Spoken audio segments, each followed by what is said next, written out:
semua pencapaian kita pada akhirnya adalah bagaimana memenuhi fulfill dari konteks yang namanya batin kita kan.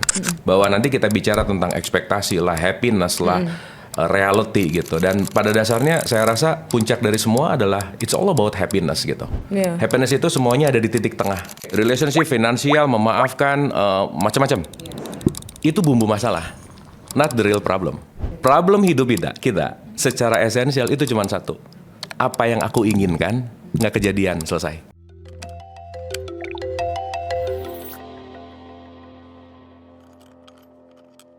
Welcome to K-Pods Unlocking the Better You. Hari ini kita akan ngobrolin soal ekspektasi dan tekanan hidup.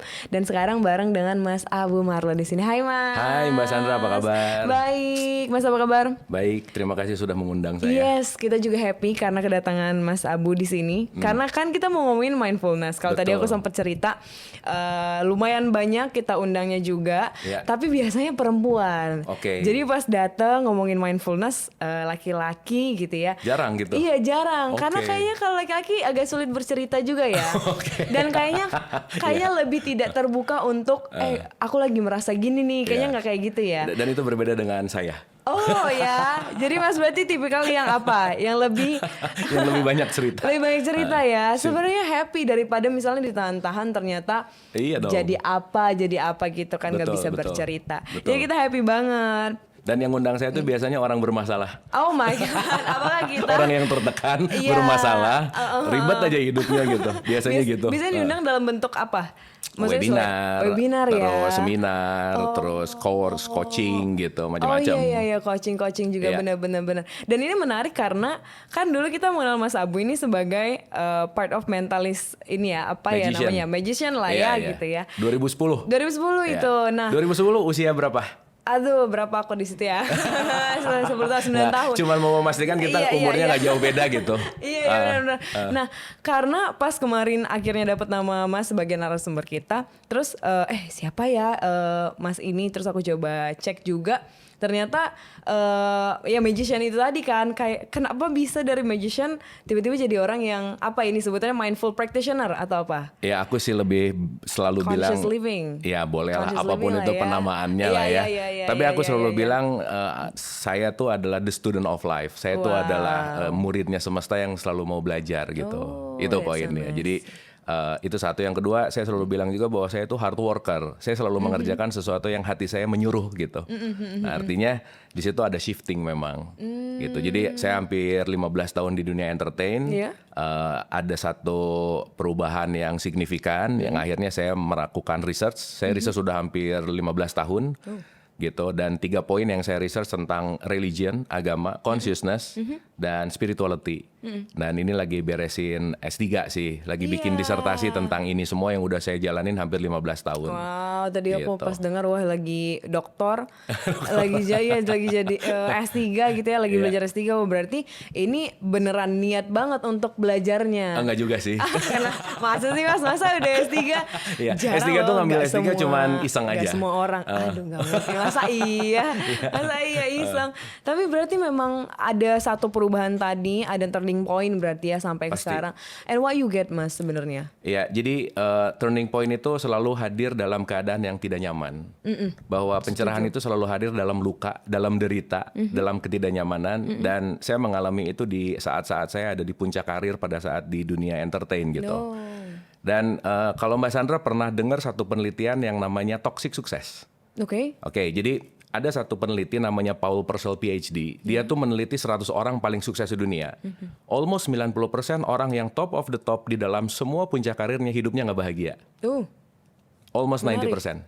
Kenapa? Karena dia tidak konten, dia terus merasa kekurangan, dia tidak memiliki hubungan baik dengan relationship yang baik dengan orang-orang dekatnya, dan akhirnya kebanyakan mati.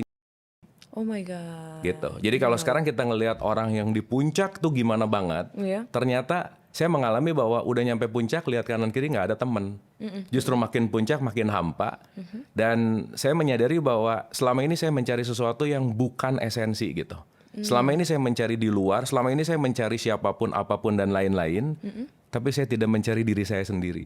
Saya lupa sama diri saya sendiri sehingga ya itu tadi collapsing gitu akhirnya. Oke. Nah di situ tuh di puncak saat collapsing, akhirnya kayaknya ada yang belum saya tahu deh gitu.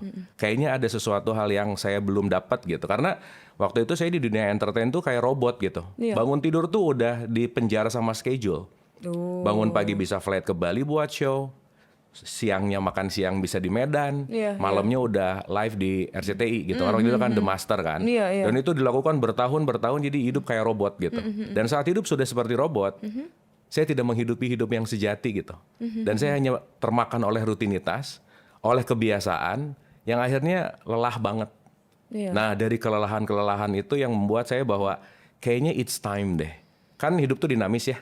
Nanti kita bisa bahas lebih dalam bahwa hidup itu tidak ada yang permanen gitu. Sehingga di saat itu saya mengalami bahwa kayaknya udah cukup untuk menemukan sesuatu fase etape yang next lebih esensial gitu. Iya. Nah, di situ tuh Mbak, saya sempat ngalamin depresi, anxiety parah gitu, dan akhirnya ya itu semua yang ngebuat saya akhirnya jadi banyak belajar tentang si kesadaran ini gitu. Oke. Ini menarik juga Mas, karena berarti tadi akhirnya menemukan esensi hidup. Tapi sebelum ke esensi hidup, aku cuma penasaran karena ternyata schedule yang penuh, berarti kan mungkin secara keuangan pun lumayan ya, mungkin saldonya Betul. gendut gitu ya. Betul. Atau temannya juga banyak, pasti kan tim ya pergi-pergi kemana-mana. Betul. Tapi bahkan itu nggak menjawab kesendirian dan kesepiannya Mas pada saat itu. Gini Mbak, saya kasih analogi sederhana ya. Boleh. Orang tuh banyak sekarang yang kelihatan oke, Iya. tampak perfect, kayak kipas, tapi udah rusak. Kipas yang rusak tuh ada bunyi tuk, tuk, tuk, tuk, tuk, gitu ya.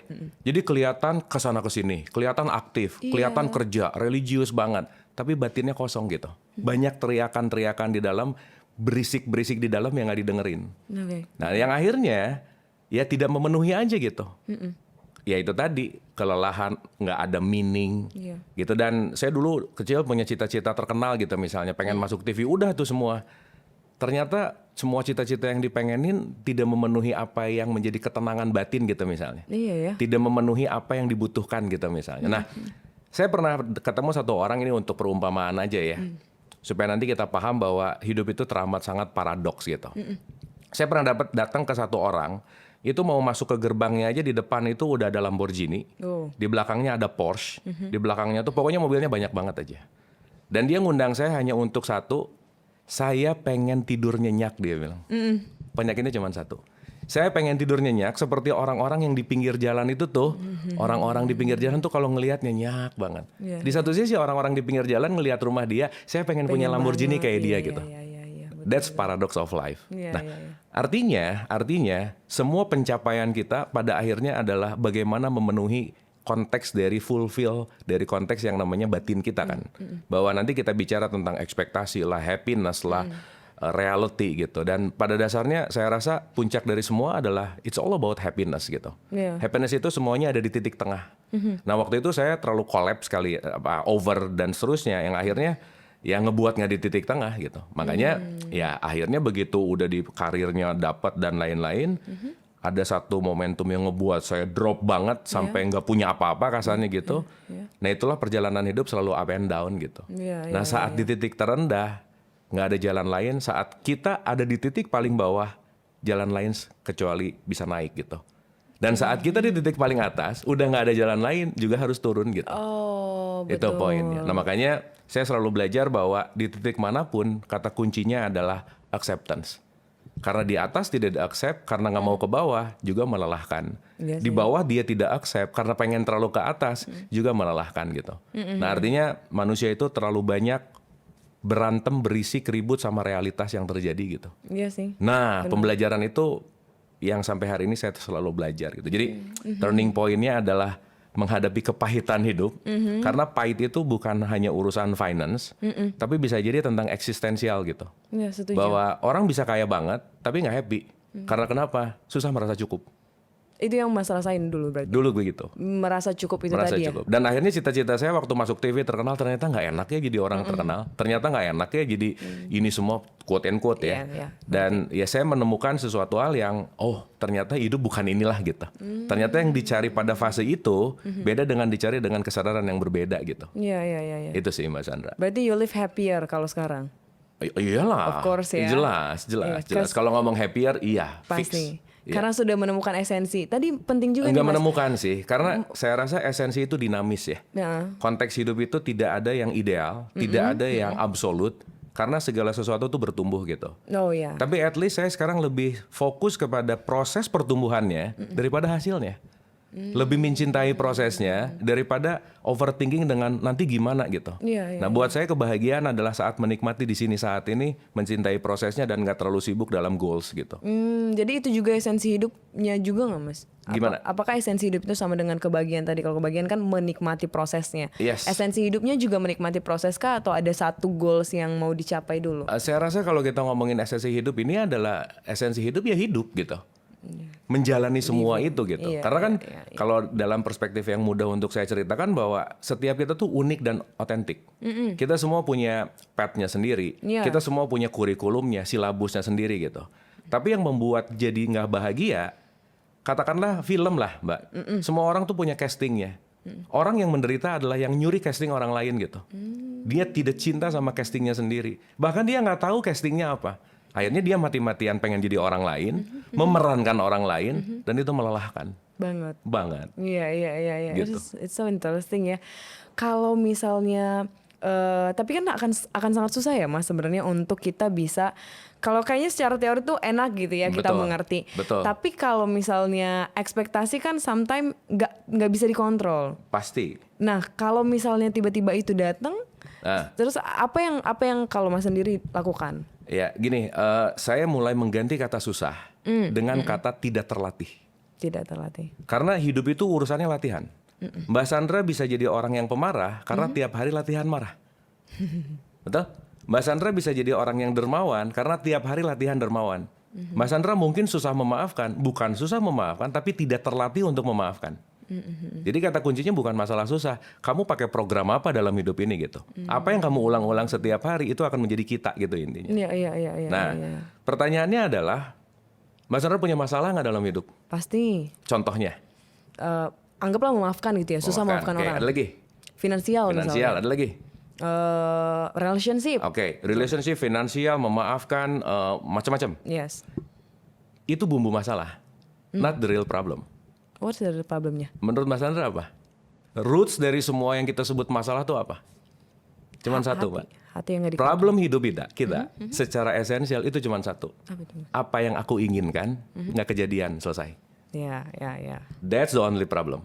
Nanti kembangannya ke relationship lah, nanti kembangannya ke financial lah. Tapi akar intinya bahwa ekspektasimu lebih besar dari realitasmu. Selesai. Betul sih. Benar nggak? Betul. Ujung-ujungnya adalah saya pengennya A, kejadiannya B, kecewa. Betul nggak? Saya pengennya A, kejadiannya C, bete gitu. Jadi the roots every problem adalah ekspektasi yang lebih besar dari realitas.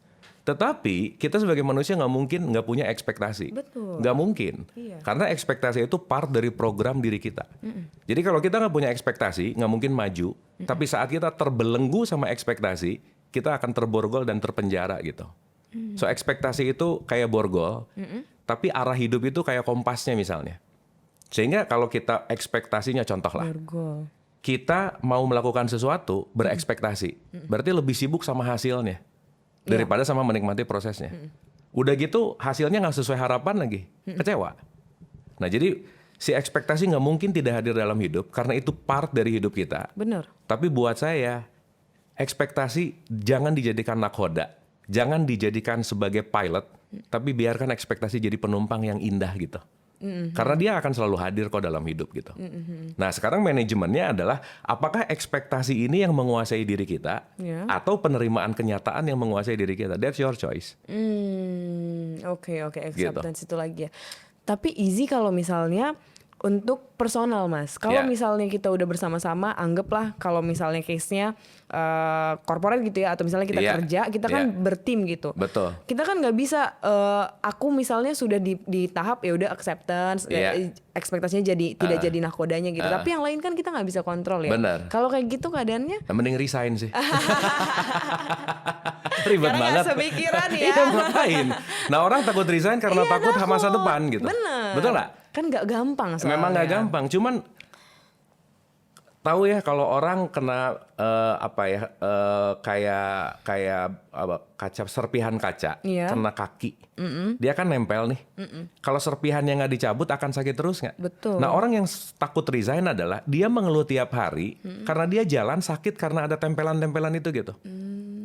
Dia ngoceh mulu, kantor gua nih, ini gua. Iya, karena dia nggak tahu lukanya yang mana gitu. Iya, Makanya yang penting adalah cabut dulu, makanya dia akan sehat gitu. Nah artinya kalau kita udah berbicara dalam social life, satu, fokuslah kepada sesuatu yang bisa kita pengaruhi langsung. Karena kita nggak bisa ngerubah orang lain, nggak bisa ngerubah siapapun gitu. Yang terpenting adalah bagaimana kita bisa memengaruhi diri kita dalam konteks meresponnya seperti apa, memakluminya seperti apa, dan tahu batasan. Dan nanti batasan-batasan itu nanti kita akan pelajari bahwa I feel enough gitu. Banyak orang yang nggak tahu itu cukup, sehingga dia kecanduan menderita akhirnya. Dari 5 tahun yang lalu ngomong kantor gua toksik gitu, tapi nggak resign kan aneh ya. Iya benar. Gitu. Nah artinya, nah itu tadi itu saat dia tidak berani melangkah karena ketakutan masa depannya nggak pasti, tapi di satu sisi dia menderita juga. Nah disitulah saatnya untuk ketemu saya sih. Benar-benar. Tapi kalau boleh jujur ya Mas, maksudnya banyak yang kayak gitu Mas. Aku pun dulu mungkin kayak gitu ya, karena majority problem tuh itu iya sekarang. benar-benar. Apakah mungkin karena masih muda banget, atau kalau aku pribadi emang takut sih, karena kalau kita resign tanpa misalnya backupan gitu ya, Iya. kita makan apa ya? Itu Betul. sebenarnya pertanyaan yang dasar, tapi benar-benar harus dipikirkan loh. Bayar kos pakai apa ya? Benar.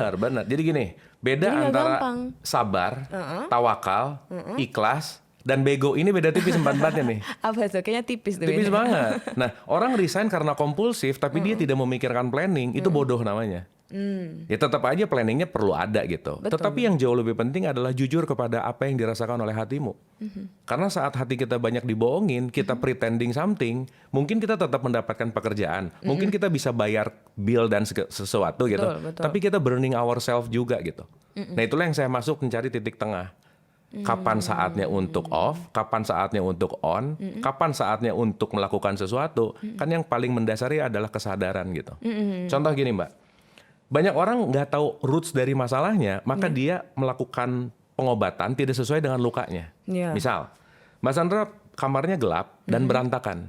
Kalau mau beresin kamar, ngapain dulu? Hidupin lampu dulu. Nah gitu. Maka kalau mau nyelesain masalah, nyalain dulu kesadarannya. Di dalam kegelapan kita nggak bisa tahu mana baju kotor, mana baju bersih.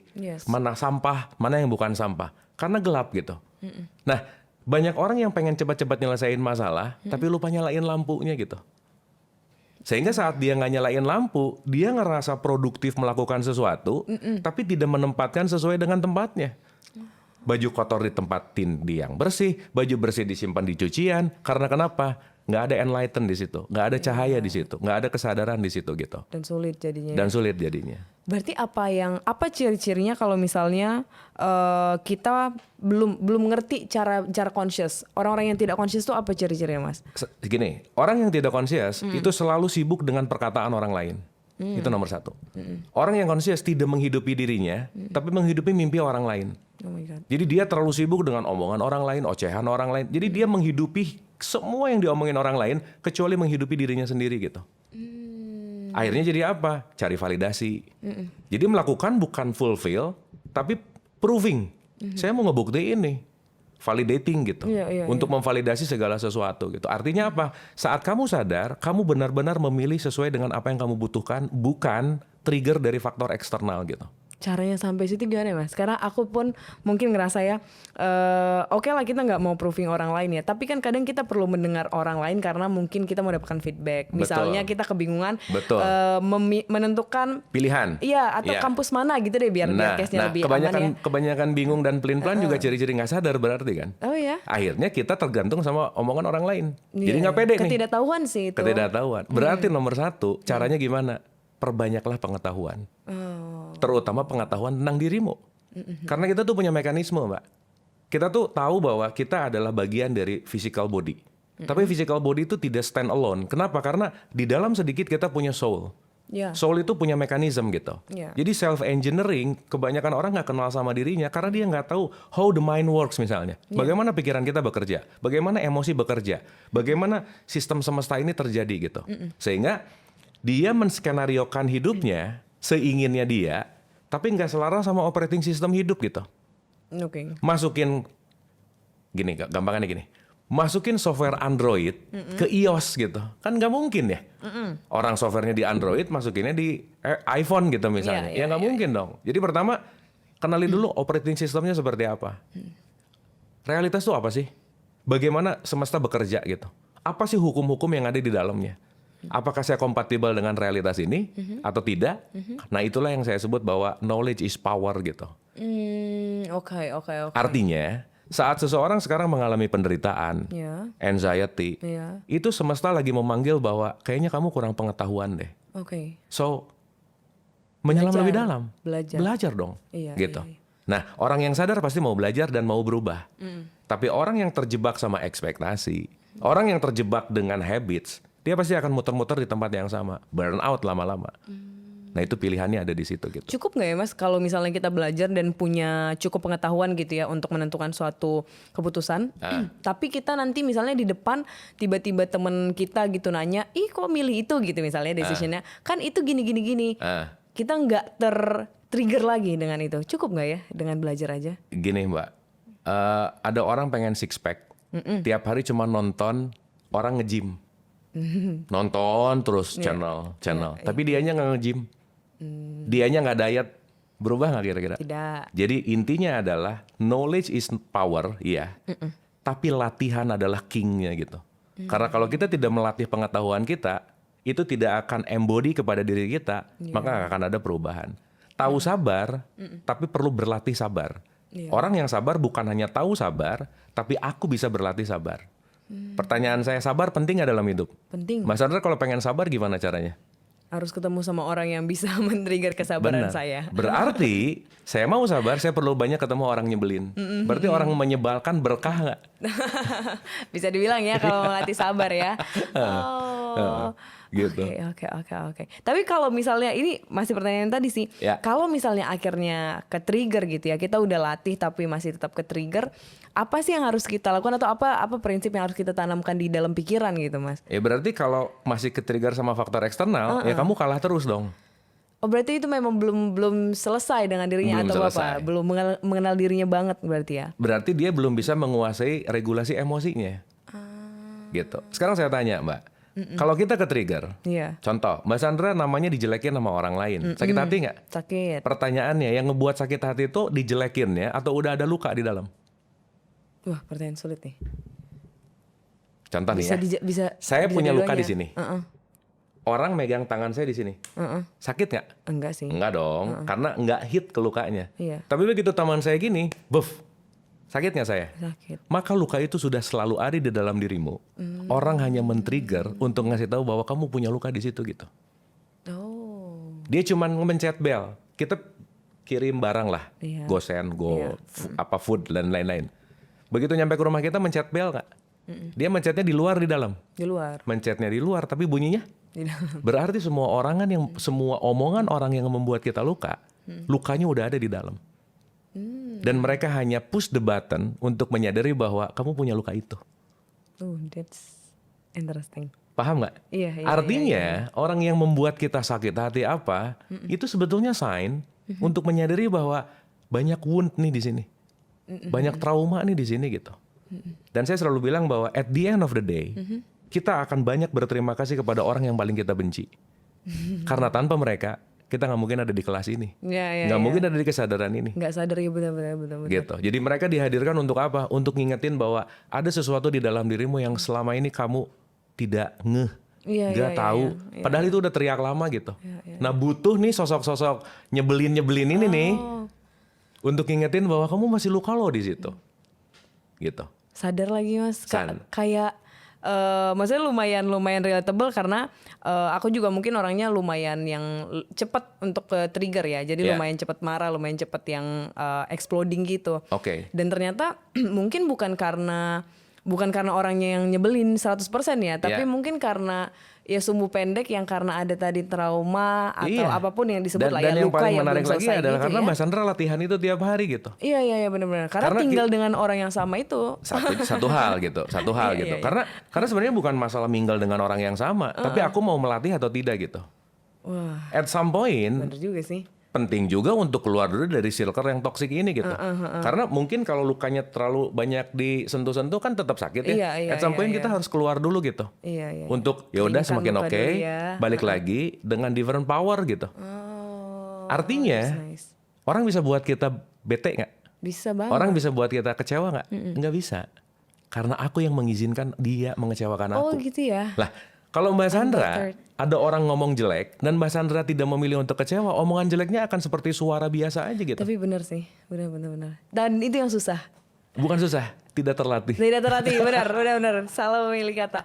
Karena by the way bahasanya nih Mas, karena beberapa waktu belakangan karena aku sadar kayaknya kok cepet banget nih kalau ke trigger kok udah langsung exploding gitu. Jadi Tuh. aku suka cari di YouTube how to be unbuttered. Jadi kayak unbuttered queen gitu kan. Ya udahlah omongan orang apapun, tapi emang susah sih latihannya. Betul. Tidak terlatih gitu Betul. sih. Sangat Ya, tidak sekarang Mbak Sandra terlatih. searching, Iya. tapi nggak latihan untuk menjadi itu gimana?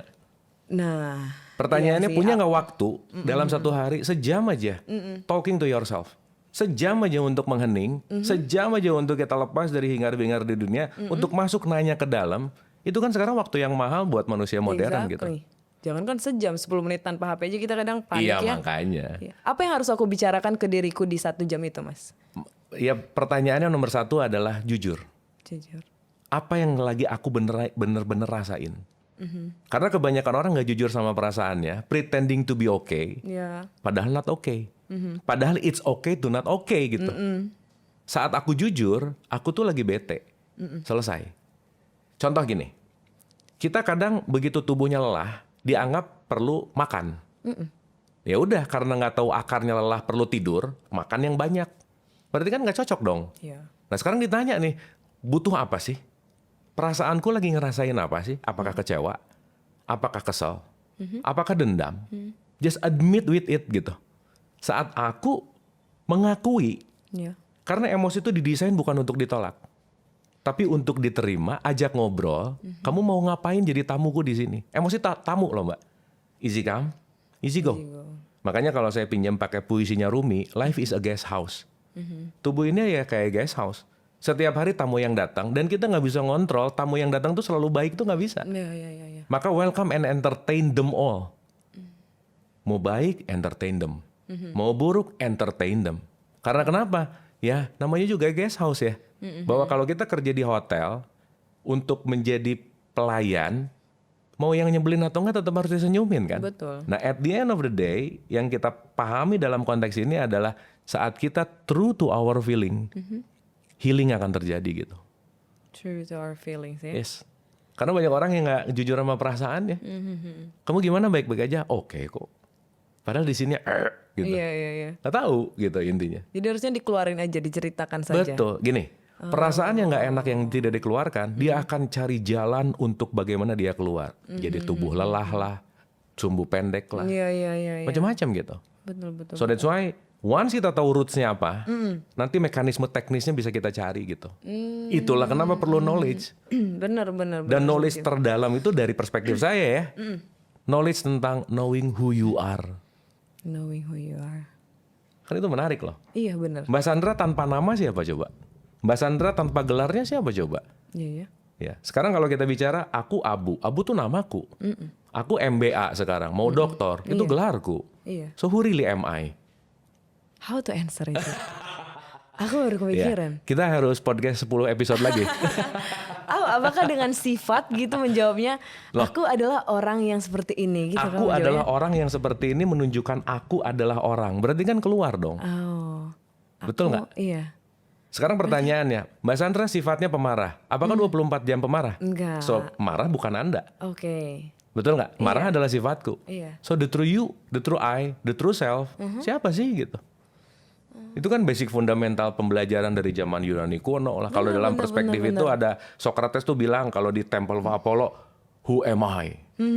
Gitu. Who I, menanyakan gitu. Iya, Kalau dalam siapa sih perspektif aku? bahasa Arab tuh ada kata-kata man arafah nafsah fakod arafah roba. Kalau kamu mengenal dirimu, kamu mengenal Tuhanmu gitu. Berarti kan essential to knowing ourselves itu adalah the highest knowledge yang perlu kita selami gitu. Karena kita tuh banyak ketipu Mbak.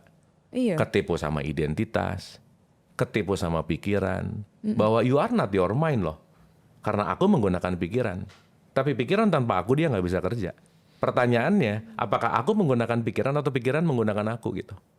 Wah, ini lebih. Bener nggak? Iya. Contoh lagi, Mbak Sandra ini sering mikir atau banyak pikiran, mana yang lebih sering?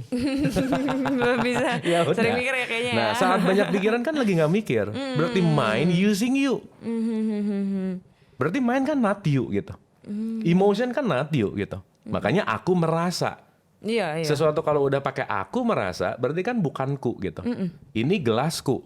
Maka gelas dan aku separating dong. Iya. Betul nggak? Betul. Pikiranku. Ku-nya tuh river kemana gitu.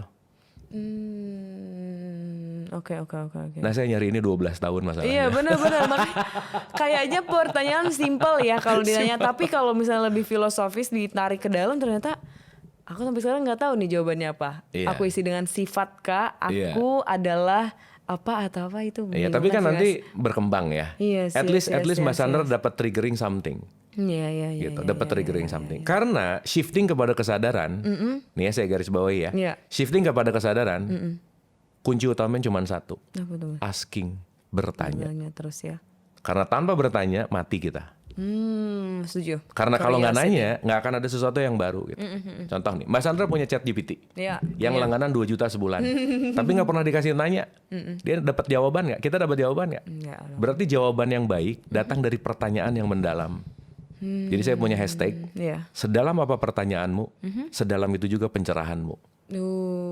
Gitu. Semakin kita nanya, semakin dalam, semakin kita harusnya dapat jawaban besar ya. Berarti perlu pertanyaan nggak? Perlu. Apa yang men-trigger kita bertanya?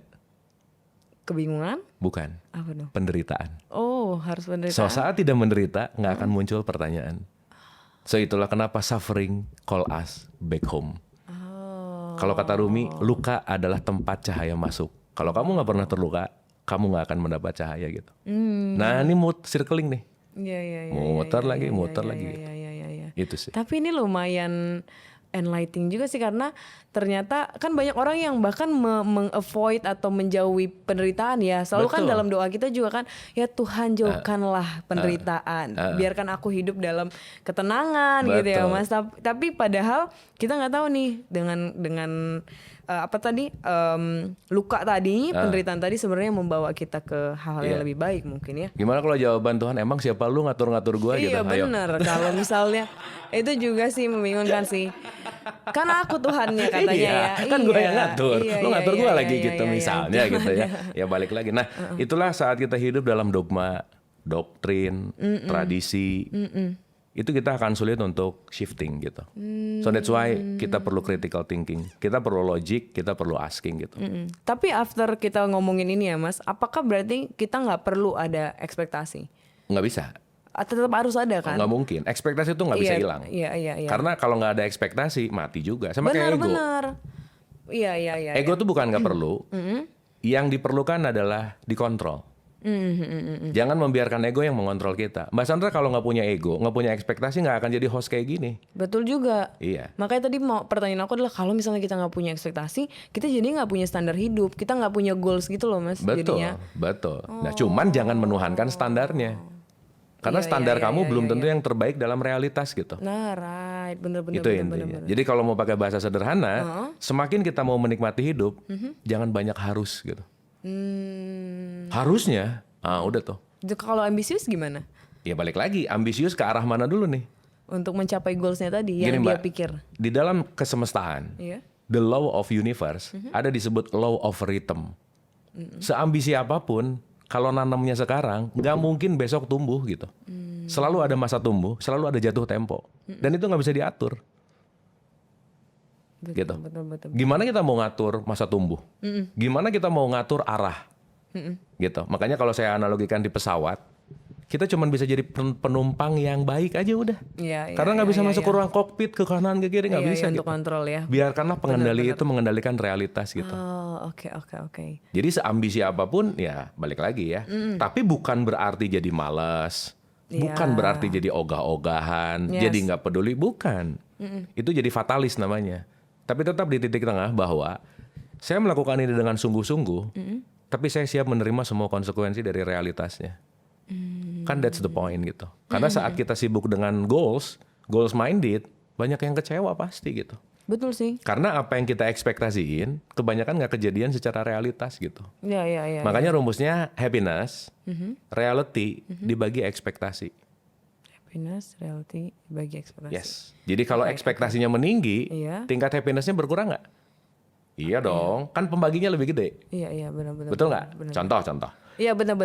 Mbak Sandra besok pengen jualan. Ekspektasinya laku 10. Realitasnya laku 100. Happy dong. Tapi 100 bagi 10. Cuman 10. Pertanyaan saya, kalau pengen happy all the time gimana caranya?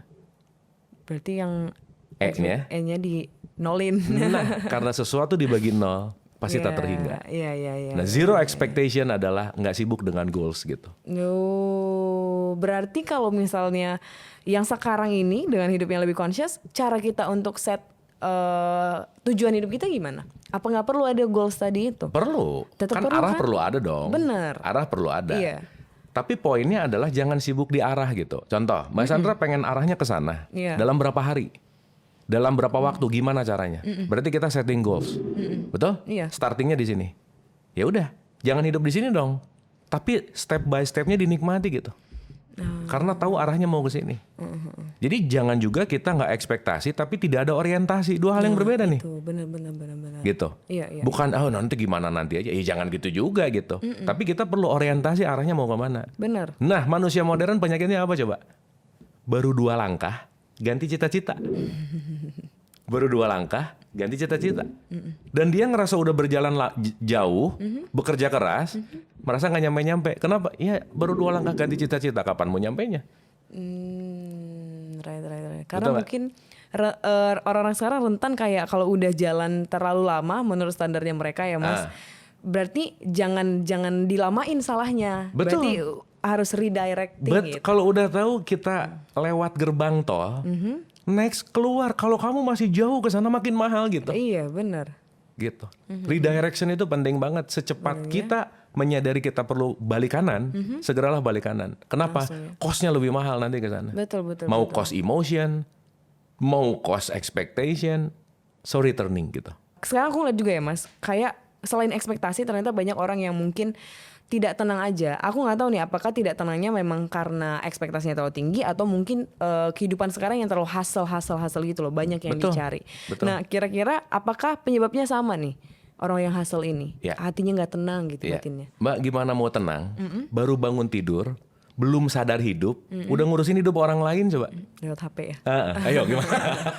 Dianya aja belum sadar hidup nih, nyapa nafasnya aja belum, udah sibuk sama hidup orang lain gitu misalnya. Itu kan salah satu habits lah ya. Nah berarti ketenangan itu terjadi saat kita memang tidak punya waktu untuk diri sendiri sih. Saat sibuk dengan ekspektasi mau keinginan, tapi nggak pernah ada ruang untuk dialog dengan diri misalkan. Ada ruang untuk contemplating gitu misalnya. Sehingga menghabiskan banyak energi ke tempat yang mungkin nggak perlu untuk dihabiskan ke situ gitu. Nah makanya ketenangan nggak kejadian gitu. Itu satu. Yang kedua, membandingkan sih. Aduh itu Selesai. PR banget itu. Kita ngebandingin sama semua postingan orang di Instagram, TikTok orang lain, di mana itu juga hasil editan. Bener nggak? Iya. Yang kita lihat itu bukan hidup mereka, tapi potongan kebaikan hidup mereka yang dianggap itu baik, sehingga yang ditampilin tuh pasti yang keren. Duh teman gue pergi ke Jepang, kelihatannya keren. Kita nggak tahu pulangnya pusing bayar cicilannya gitu. Betul.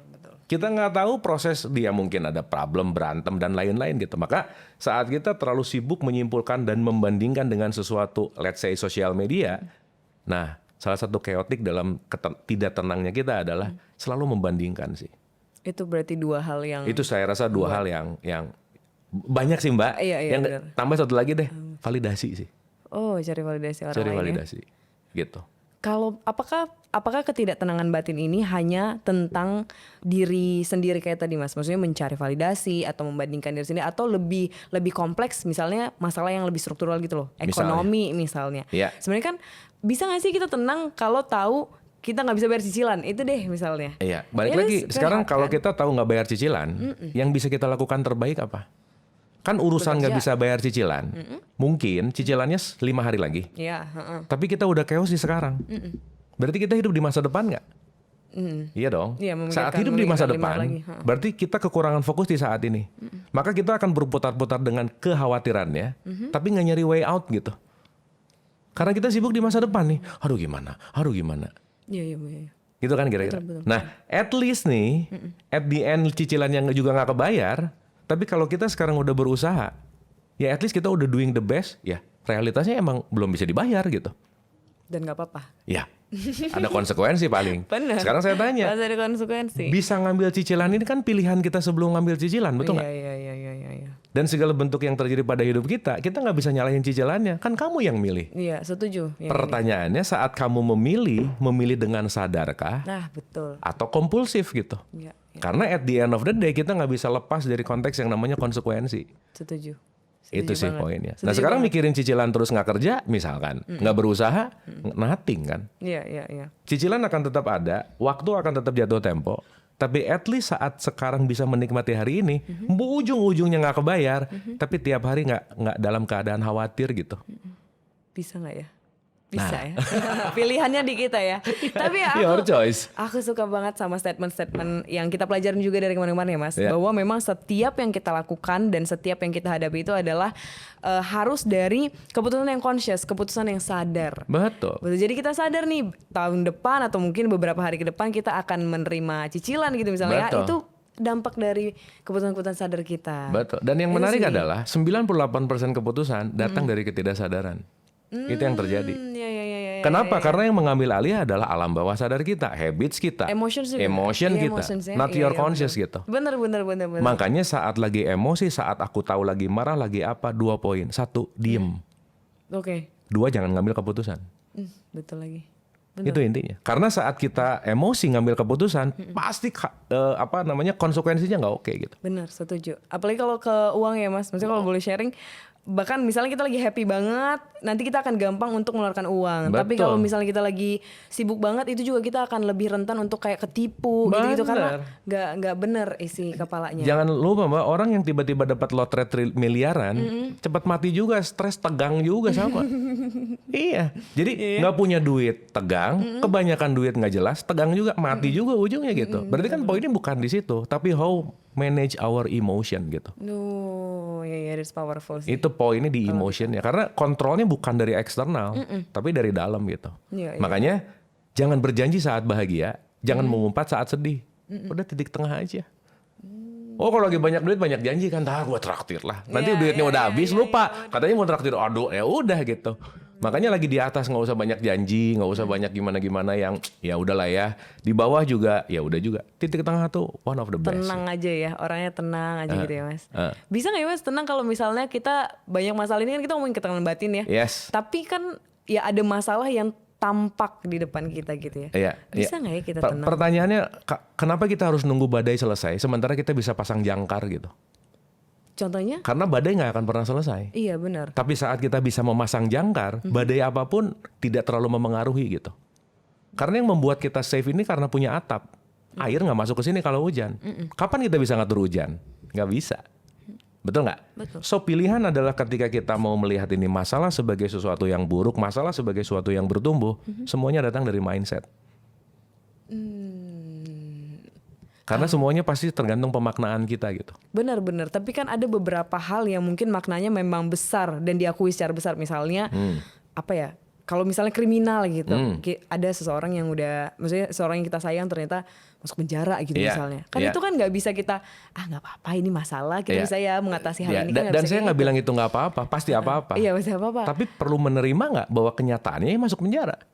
Iya. Dan dia masuk penjara karena ada konsekuensi. Yang jadi masalah adalah nggak terima. Kenapa dia harus masuk penjara? Kan penolakannya yang jadi masalah. Betul nggak? Betul. Yang kedua, masuk penjara ya masuk penjara aja. Benar nggak?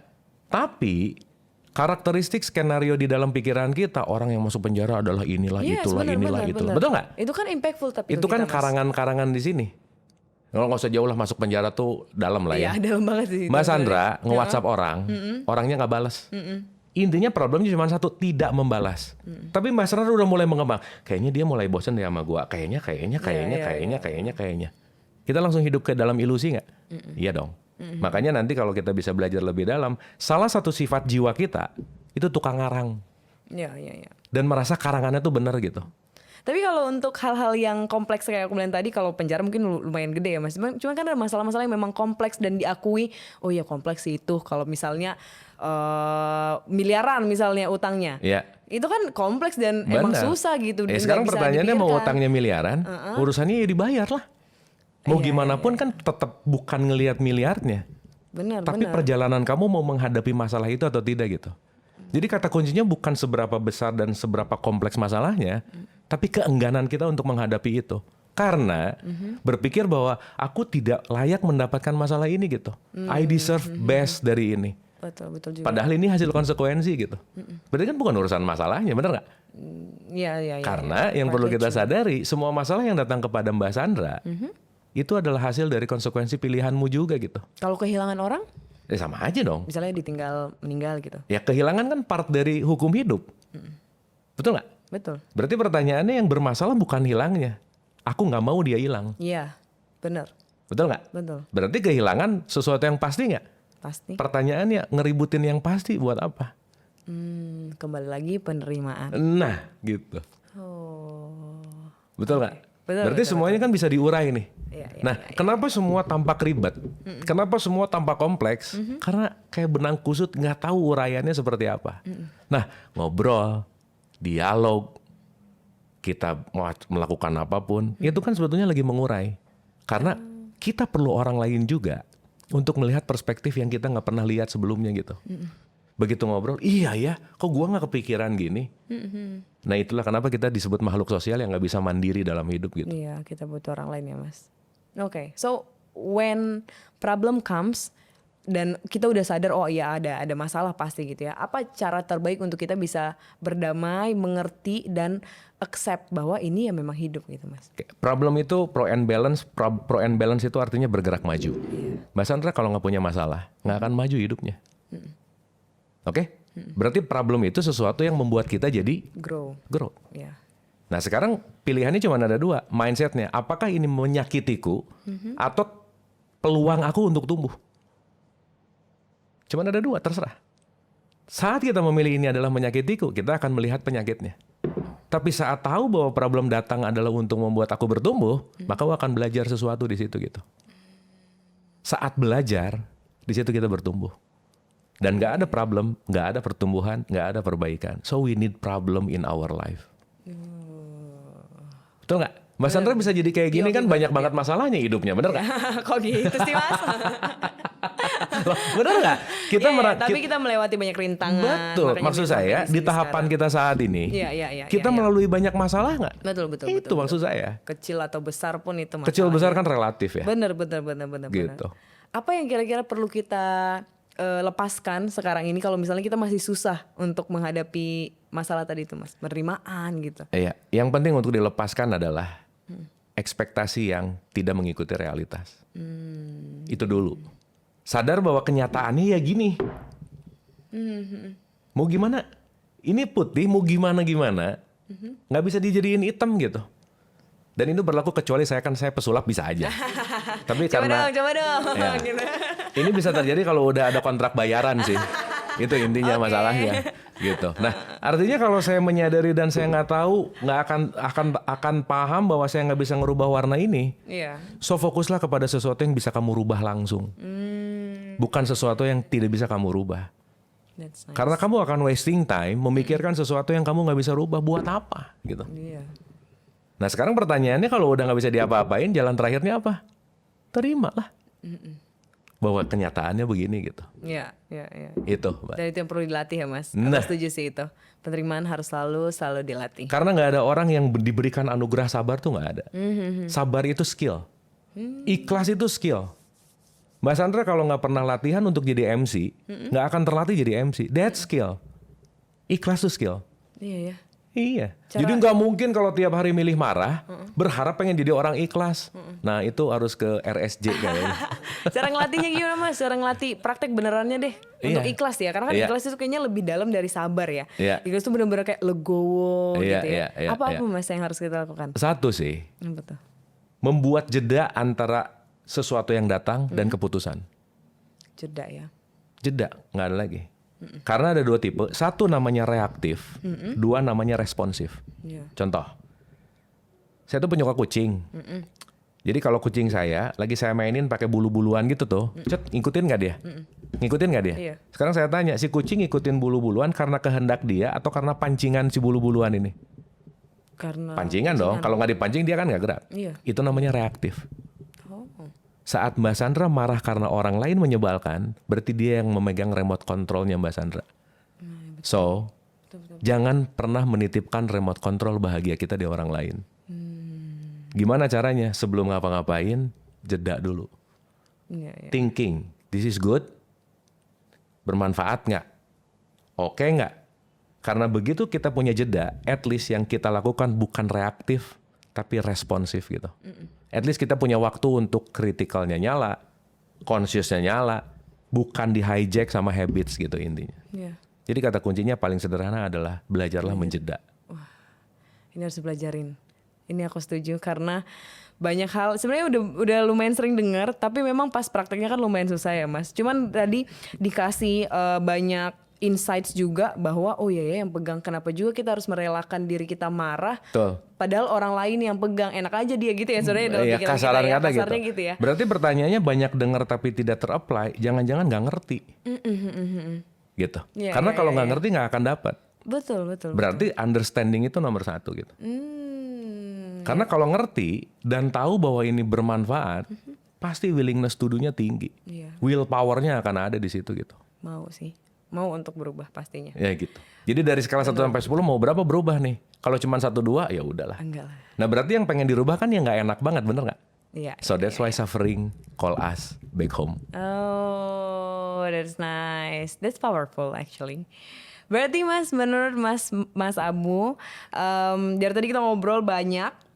Apa berarti yang dimaksud atau apa menurut Mas hidup yang konten? Tadi kita ngomongin hidup konten, hidup yang tenang, hidup yang mindful. What Yeah. is that to you? Nomor 1 hidup yang konten adalah jangan percaya amat omongan saya, itu nomor 1. Kenapa gitu tuh? Nanti nggak ada yang mau workshop lagi loh Mas. Karena saya tidak mencoba meyakinkan sesuatu. Iya, Karena kebenaran sejati datang bukan karena omongan orang, tapi kamu mengalami langsung gitu. Iya. Itu yang paling penting. Nah jadi how to content, saya selalu bicara bahwa jujurlah kepada apa yang kamu rasakan. Karena saat kamu jujur sama dirimu, maka semesta akan membuat kamu mengarah kepada sesuatu yang lebih baik untukmu gitu. Jangan kebanyakan pakai topeng gitu intinya. Pakai topeng secukupnya aja lah. Karena begitu pakai topeng kebanyakan, bahkan nanti kita akan bingung diriku yang benar tuh yang mana gitu. Benar, kehilangan diri. Ya itu poinnya. Be yourself. Fake it till you make it berarti nggak works nih Mas. Oke juga. Oke juga sih, Karena once fake it until you make it, at least kamu saat berpura-pura kamu menjadi juga kok. Oh, that's Gitu. the different terms berarti ya sebenarnya. Yes. Artinya gini, fake itu banyak macam. Mbak jangan lupa ya, bohong itu perlu. Kenapa tuh? Kalau nggak bohong nggak bisa kerja sama kita. Betul nggak? Ya, Dan bohong dan menipu 2 hal yang berbeda gitu. Nah kita bisa bahas ini di kapan-kapan lebih dalam lagi. Oke. That's very nice Mas. Ini diskusi yang menyenangkan. Aku personally sih lumayan banyak sekali dapat juga. Jadi semoga teman-teman yang dengar juga bisa berubah, jadi bisa mengerti. Tadi harus dicatat juga bahwa memang untuk bisa mengerti dan bisa berubah ya kita harus belajar juga. Betul. Mengerti, mengamini ya dirinya baru kita bisa Sebelum belajar. closing mungkin aku balik nih, mau nanya juga gitu, sebagai sure, evaluasi gitu. Sure. Mbak Sandra dapat pembelajaran apa dari obrolan ini? What you get? What I get adalah aku belajar untuk yang tadi paling kena adalah bahwa aku nggak mau kasih kontrol amarahku ke orang, walaupun susah banget ya pasti ya. Tapi untuk tidak reaktif ternyata dengan punya mindset yang benar kayak enggak, kayaknya kontrolnya di aku deh, udahlah gitu. Jadi bisa unbuttered. Itu sih, hopefully. Nice. Unbuttered queen. Itu adalah goalsku sekarang. Setelah belajar. Cuman yang paling penting Mas satu Abu. sih, jangan cuma ngomong nih. Iya benar, betul. Harus dilakukan, benar-benar. Yes. Oke. Harus dilakukan. Thank you ya Mas. Thank you, Mas Terima Andra. kasih sudah Thank diskusi. you. Semoga pembicaraan kita dan diskusi kita juga bisa bermanfaat untuk teman-teman yang dengar. Thank you Mas Abu, Thank you, sukses terima terus. Thank you kasih. juga teman-teman. Sampai ketemu di episode selanjutnya. Thank you, terima kasih.